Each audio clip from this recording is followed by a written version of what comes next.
After dropping their first preseason game of 2021, the 49ers will be in Los Angeles on Sunday evening to take on the Chargers at SoFi Stadium.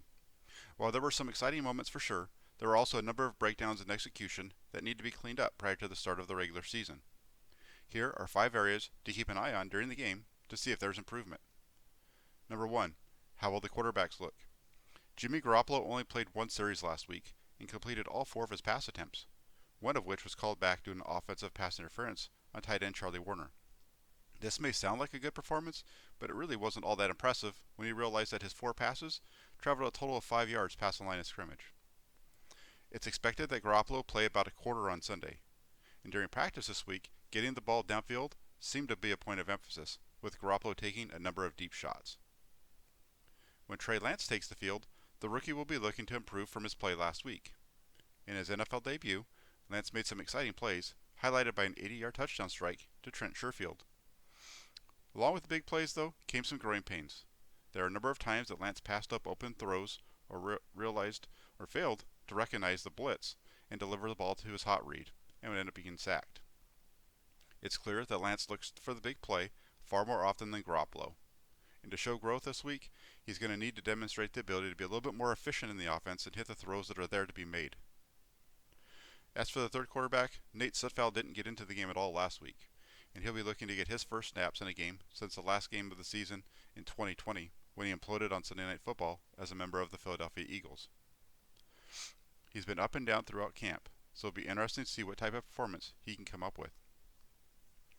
Number 2, will the pass blocking improve?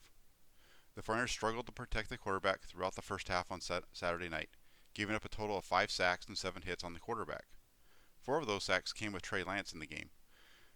And while the first 2 were a result of the rookie not getting the ball out on time, there were a number of misassignments up front throughout.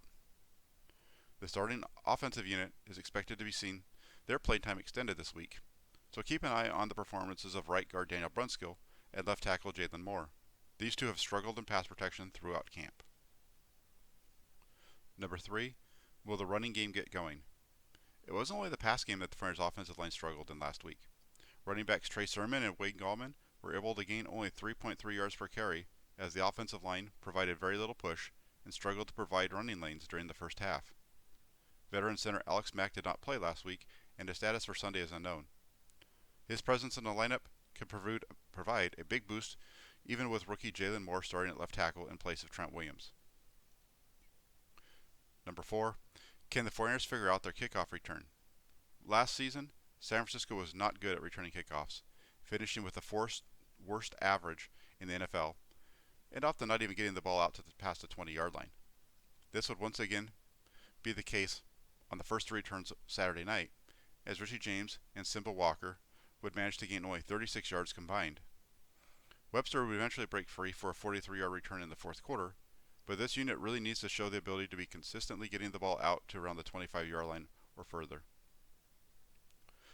And 5, can the 49ers secondary put up a repeat performance? The San Francisco secondary did an excellent job of containing the Chiefs through the air, holding them to an average of only 5 yards per pass attempt. While they only had to face Patrick Mahomes for one series, I would expect Justin Herbert to play at least the first quarter. The 2020 NFL Offensive Rookie of the Year will face a much stiffer challenge this week. Veteran Tavon Wilson was given a vet day off on Friday. If he doesn't play on Saturday, that would give the start to rookie Talanoa Hufanga. Hufanga played well in his NFL debut last week, flying around the field and seeming to be around the ball on every play. Another strong performance could land him in the starting lineup early in the season.